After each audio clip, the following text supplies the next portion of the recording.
2025 de Hellfest. Donc voilà, on va passer un petit temps ensemble ce soir. On va aussi préparer des petits jeux avec vous. Donc voilà, on va commencer dès maintenant avec l'intervention de 6V de Hellfest qui nous parle un peu de l'année 2025.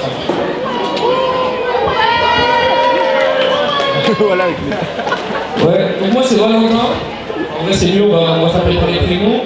Je vais représenter Hellfest étant donné que j'ai créé le collectif avec Enzo il y a presque 3 ans maintenant. Ça a grandi, ça a fait son chemin et on va surtout parler de l'année 2025. Qu'est-ce qui s'est passé pour nous? On est rentré avec une année très compliquée, plein de doutes. Et au final on ressort très content et sur une année 2026 très très prometteuse. Ça nous a permis de nous confirmer et de nous rassembler le plus possible. C'est très intéressant de se rendre compte que même dans les moments les plus compliqués et les épreuves les plus difficiles, c'est là où on trouve le meilleur de ce qu'on peut faire. On se rassemble, on se respecte, on se pousse les uns les autres. Là, on part sur une année qui promet beaucoup pour nous. On vient parler aussi des événements qui vont se faire en 2026. On vous promet un Trap City 2. Vous faites de la musique qui sera du jamais vu à Rennes depuis la création de la fête de la musique. Des open air caritatifs, mais aussi des événements sportifs. Donc on va toucher de l'innovation, des nouveaux secteurs. Et c'est vraiment ce qu'on veut, se développer, toucher de nouveaux secteurs et pouvoir encore entreprendre, faire et refaire. C'est un chemin assez simple, mais qu'il faut adopter et comprendre assez rapidement. Mais il a pas dit. Ok, merci Valentin. merci Valentin. Je vois, il y en a sur le côté, vous êtes timide, il y a de la place là-bas. Donc allez-vous, allez là-bas. Alors prochaine, il y a de la place. On va faire le jeu. Ouais, bah là, normalement, vous avez... En tout cas, je vois, vous avez un petit drapeau. Est-ce que tout le monde a des drapeaux? S'il vous plaît, regardez si vous avez tous un drapeau. Si vous n'avez pas de drapeau, il y a des drapeaux ici. C'est important d'avoir le drapeau pour faire le jeu, s'il vous plaît. Prenez les drapeaux, les gars. Je vous laisse quelques minutes pour récupérer vos drapeaux.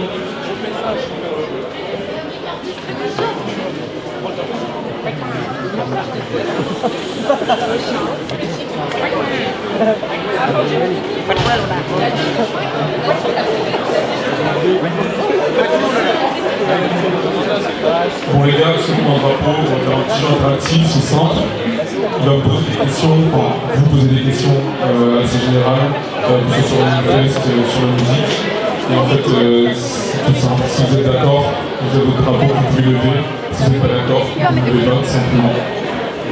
Ok, première question, c'est assez important parce que du coup, là, les réponses elles vont vraiment influer sur ce qu'on va faire à l'année 2026 ou pas. Alors déjà, première question, est-ce que vous voulez un événement sportif autre qu'un événement basket? C'est quoi l'événement? Ouais. Quel sport?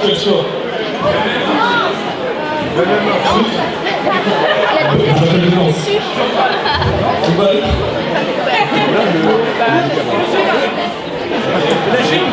T'as une question, Yann? Ok. Autre question assez importante. XG Barba. On ramène pas. XG Barba. Les gars, vos drapeaux c'est important, hein, c'est ce qu'on va faire. C'est ça, je veux les drapeaux.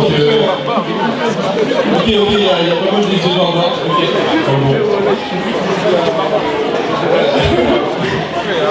Ok, on vous propose un autre artiste, je sais pas, vous dites Chéri Paille. Chéri Paille. Ok. Rappelez-vous, bravo pour Chéri Paille. Ok, maintenant un peu plus thème de soirée, une soirée full hit 2010, ça vous parle? On a fait 2014-2018 il y a 2-3 semaines, là c'est plus 2010 et c'est très carrément rare que aussi la musique. Bah oui, on a fait ça. Ça a été le samedi des vacances. C'est un peu à 4 ans. Ok. En fait, Là où Franchement, c'est un petit jeu tranquille. je vais faire une question, si t'as une question pour nous. Si quelqu'un a une question qui peut lever son drapeau. Quelqu'un a une question? Quelqu'un veut faire un vote en direct? Vas-y, Tom, je vois que tu lèves ton drapeau. Dis-moi, c'est quoi ta question?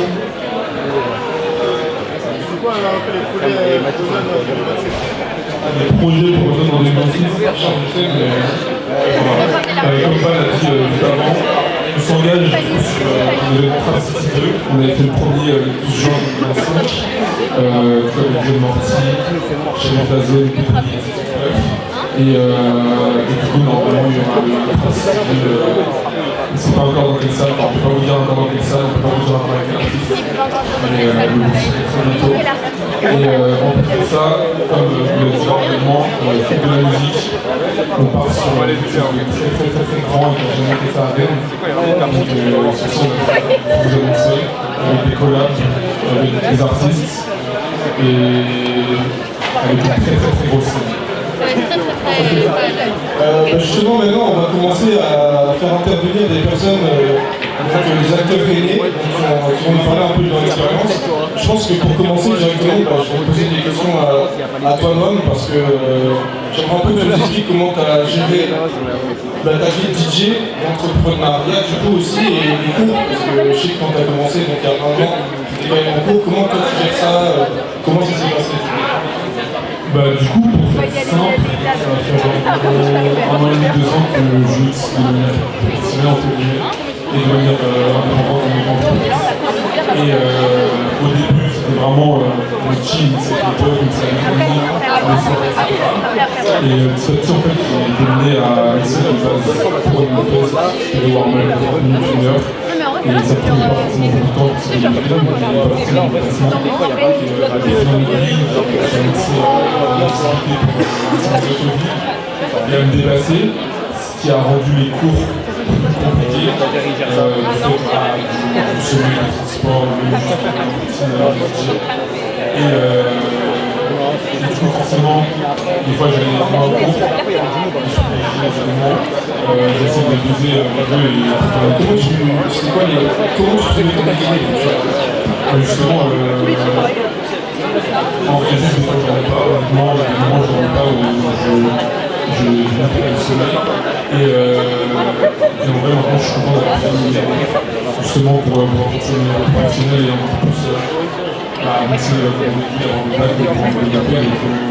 Donc ça a été compliqué parce que forcément, quand c'est lié au monde de la nuit, forcément ça n'a rien à voir avec les cours. Et quand tu te plonges dans un autre domaine, genre rien à voir avec les cours, ça peut faire lâcher les cours. Mais voilà, ça a été très un équilibre petit à petit. Essayer de respecter aussi l'environnement. Et je ne peux pas te dire comment j'ai empêché le métier, je pense que c'est compatible de porter les deux, que ce soit le lycée ou d'autres universités. Ok, merci. En tout cas, ce qu'on voulait faire aussi aujourd'hui, c'était vous faire découvrir des acteurs divers et variés. Donc, j'aimerais que l'artisanat vienne. Je ne sais pas si t'es là, Thomas. Applaudissez ma gueule. Bon, Merci.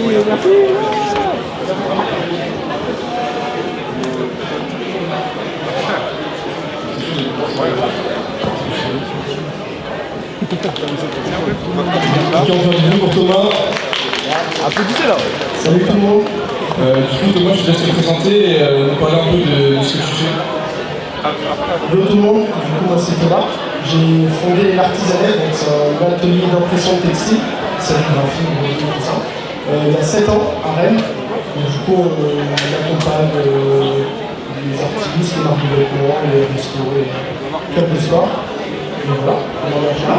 Ok, merci. Justement, moi, le projet est à Rennes, c'est ça. Moi, je me demandais comment ça se passe pour un projet donc, de Rennes pour arriver à se faire connaître un peu partout en France. Comment toi, tu l'as vécu, cette aventure, tu vois? En vrai, j'ai commencé petit à petit. Au début, j'étais au lycée et j'avais une marque de vêtements. Du coup, je faisais de l'impression pour moi. Et vu que je savais imprimer, je me suis dit autant proposer mon service d'impression aux autres. Et j'ai commencé. Au début, il n'y avait pas du tout d'aspect financier, d'enjeu financier. Du coup, je faisais juste des petites vidéos sur TikTok ou sur Insta, YouTube, où je montrais comment imprimer. Et ça s'est fait un peu comme ça. Et en vrai, maintenant, tout le monde ici, ça a commencé à faire les vidéos. Soit que tu sois à Rennes, à Lyon, à Montpellier, peu importe, tu peux avoir des clients dans toute la France via la plateforme. Est-ce que tu aurais justement des conseils à donner à des gens qui veulent se lancer dans ce genre d'aventure? Et aujourd'hui, là, il y a des gens qui sont bien meilleurs que moi en vidéo, largement. Mais juste lancez-vous dans un truc où vous êtes passionné avant tout. Je pense que si vous vous lancez dans un projet juste pour l'oseille, ça va être compliqué. Il faut être juste motivé et passionné par ce que tu veux faire. Et après, il faut être un peu patient. En vrai, c'est basique comme conseil, mais c'est la réalité. Nous, ça commence à fonctionner maintenant, mais ça fait 7 ans. Et en vrai, même avant de se prendre un salaire, c'est peut-être gagné pendant 4 ans, 5 ans. Juste pour investir. Et du coup, il faut juste prendre un marché, pour être dans un domaine que tu kiffes de fou. Et ensuite, être conscient. Si tu connais ton karaté, t'es patient, ça va fonctionner. Ok. Bon, en tout cas, merci beaucoup. On va faire un peu de bruit pour Thomas.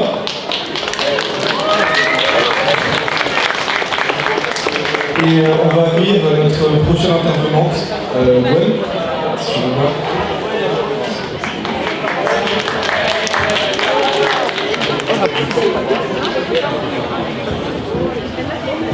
Faites du bruit pour Gwen. Merci. Oui, on est une manager qui connaissait ça, mais présente-toi en une minute. Ok, du coup bonsoir à tous, moi c'est Gwen, je suis DJ depuis maintenant 1 an et demi, j'ai commencé à mixer du coup l'été dernier, je fais pas mal de scènes avec Unknown Fest. Et après j'ai commencé à mixer aussi pas mal sur Bordeaux parce que je fais mes études là-bas. Et là je commence un peu à mixer à Paris. Je fais partie aussi du collectif avec Noah et FMR qui est pas là ce soir, qui s'appelle Youth Dreams. Et sinon à côté, je suis en train de créer ma soirée aussi avec 2 potes à moi sur Paris qui aura lieu jeudi prochain. Voilà. Ok, trop bien. Et à part, du coup, toi, la soirée que tu lances, c'est quoi tes projets qui sont liés avec le DJ? Du coup, la soirée, c'est le truc principal en ce moment. On a pour ambition de vraiment créer un collectif qui dure dans le temps avec des soirées récurrentes, surtout sur Paris, mais on aimerait aussi faire un peu sur Rennes. Pardon. On aimerait aussi faire un peu sur Rennes parce qu'on a un peu un public sur Rennes. Après, à côté, j'ai aussi mes études, comme Noam. J'ai un peu galéré l'année dernière, pareil, parce que j'ai beaucoup raté et tout. Donc c'est en vrai très important de faire attention aussi à ses études et de pas trop négliger. Genre c'est trop bien d'avoir des projets à côté et tout, mais faites attention à vos études à côté aussi. Ça, j'avais parlé des études. J'avais demandé un peu la même question que moi. Comment tu arrives à gérer les études et les études? Alors moi ça va parce que je fais des études relativement pas trop compliquées. Après c'est vrai que j'ai beaucoup raté l'année dernière, ce qui m'a valu d'aller au rattrapage malgré que j'avais des bonnes notes et tout. Donc là cette année j'ai vraiment pour ambition de pas rater, voilà, pour avoir mon année, mais sinon ça se passe très bien. J'arrive bien à gérer. Est-ce qu'il y aurait ici pour des questions à rajouter? Peut-être là pour vous. Valentin, une question? Elliot? C'est sûr? Ok, merci beaucoup. Ah, il y a une question là-bas, je crois.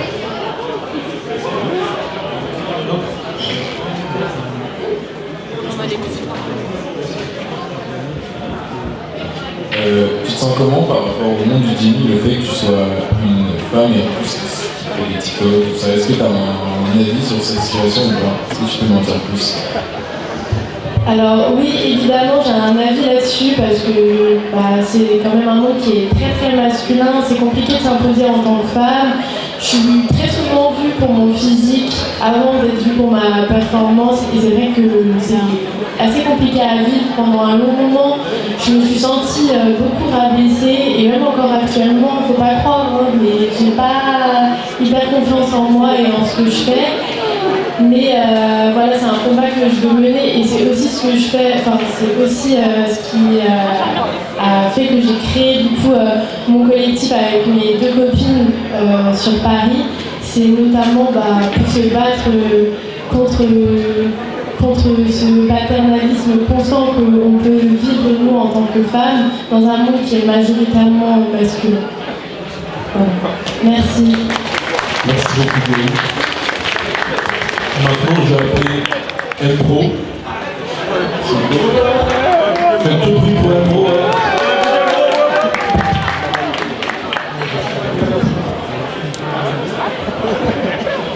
Bon, première fois que je prends le micro.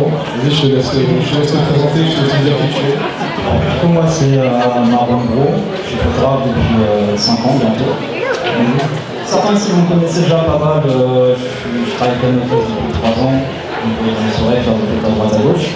Et en dehors de NoFest, je reste photographe et c'est mon gagne-pain depuis 3 ans. Ok, justement, ça fait un petit moment que tu es photographe et tu as commencé en indépendant, tu es toujours en indépendant. Ouais, j'ai commencé au lycée à 16 ans. Comment ça se passe justement, commencer un projet à 16 ans et être toujours là aujourd'hui? Connu, hein, ça a commencé par les potes, après c'est les potes de potes, après c'est les gens de ta vie qui commencent un peu à te connaître et tout. Donc en vrai, j'ai jamais vraiment structuré mon bail. C'est venu un peu au gré du vent comme ça et je m'adapte. Ok, et qu'est-ce que tu as appris justement au cours de cette adaptation parce qu'il y a beaucoup d'essais-erreurs en général. Qu'est-ce que toi t'en retiens? C'est vrai que je fais pas des erreurs en général. Moi, j'ai pas suivi d'études particulières. J'ai pas fait l'école de photo, non? Nada. C'est-à-dire, j'ai toujours fait tout seul en autodidacte. Donc forcément, sur le terrain, des fois, t'arrives, tu te plantes. Mais c'est comme ça que t'apprends. C'est-à-dire, en direct, tu es confronté à la réalité du terrain, à la réalité du métier. T'as pas le choix d'y aller parce que tu veux faire ton truc de toute façon. Mais un gars, il t'attend en temps. Ça serait quoi, du coup, un peu la même question, les conseils que tu donnerais aux jeunes, que ce soit photographe ou pas, juste ceux qui ont un projet ce serait quoi les conseils que tu donnerais à quelqu'un peut-être de 16 ans justement qui veut commencer son bail? Pas trop réfléchir en vrai, pas trop réfléchir, faire son truc, foncer direct.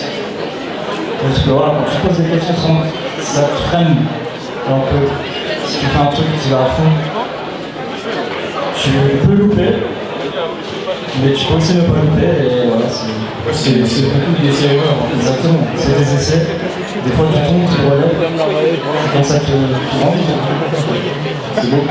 En tout cas, merci beaucoup. Je pense qu'on peut faire du bruit pour Maurice, s'il vous plaît. Merci. En tout cas, on voulait aussi vous remercier parce que c'est aussi un but pour nous de tester des choses.